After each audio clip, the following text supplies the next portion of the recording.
धीमी सांस लेते हुए हल्की मुस्कान के साथ। अरे भैया सुनो ना, एक मज़ेदार बात बताता हूँ। ये जो दुनिया है ना, इसमें कब क्या हो जाए कोई नहीं जानता। अब देखो, एक गांव में रतन नाम का आदमी था। बहुत मेहनती, बहुत ईमानदार। हर रोज सुबह उठता, अपना गड्ढा लेकर जाता, नदी किनारे से मिट्टी खोदता और बाजार में बेचकर अपना गुजारा करता। थोड़ा रुककर, जैसे किसी को देखकर मुस्कुरा रहे हों। गरीब था बेचारा, लेकिन खुश था अपनी मेहनत में। हल्का सा हैरानी वाला अंदाज। एक दिन जब मिट्टी खोद रहा था, तभी फावड़ा किसी सख्त चीज से टकराया। ठक! रतन ने देखा, एक बड़ा सा चमकीला पत्थर निकला। सूरज की रोशनी में ऐसा चमक रहा था जैसे कोई अनमोल चीज हो। हंसते हुए, अब रतन क्या जाने, वो तो बस यही सोचता रहा कि कोई सुंदर सा पत्थर है।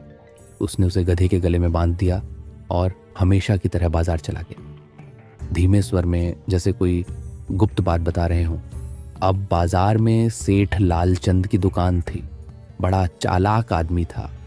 उसने जब उस पत्थर को देखा तो उसकी आंखें चमक उठी। पूछा, रतन, ये गड्ढे के गले में क्या बांध रखा है? रतन हंसा और बोला, अरे सेठ जी, कुछ नहीं, बस एक चमकीला पत्थर मिला था। सेठ ने सोचा कि दुकान में सजाने के काम आएगा, तो 50 रुपए देकर खरीद लिया। थोड़ा गंभीर लहजा। अब असली खेल इसके बाद शुरू हुआ। सेठ ने वो पत्थर दुकान के तराजू पर लटका दिया। लोग आते, पत्थर देखते, तारीफ करते, लेकिन असली पहचान वाला कोई और था। हल्का रोमांचक स्वर। गांव में एक जौहरी आया। उसने जब उस पत्थर को देखा तो हैरान रह गया। समझ गया कि ये कोई मामूली पत्थर नहीं, बल्कि बेशकीमती हीरा है।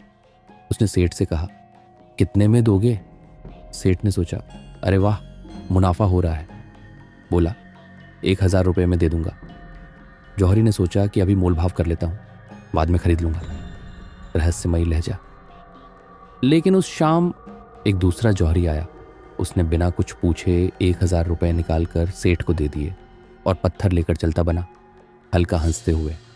अगले दिन पहला जौहरी आया और जब उसने सुना कि पत्थर बिक चुका है तो उसके तो होश उड़ गए। गुस्से में बोला, अरे सेठ, वो हीरा था, करोड़ों का हीरा। सेठ ने हंसकर कहा, अरे भाई, तुझे पता था, फिर भी 200 रुपये बचाने के चक्कर में पड़ा रहा। थोड़ा भावुक लहजा। अब उधर रतन को इस बारे में कुछ भी पता नहीं था। वो तो बस अपनी मेहनत से खुश था। उसी नदी किनारे फिर से मिट्टी खोद रहा था, मुस्कुराते हुए जैसे कोई सीखते रहे हो। देखो भैया, कभी कभी किस्मत हमारे सामने होती है, पर हम उसे पहचान ही नहीं पाते। और असली खुशी दौलत में नहीं, सुकून में होती है। थोड़ा रुक कर, है ना? ऐसी ही स्टोरी के लिए हमारे चैनल को सब्सक्राइब करें,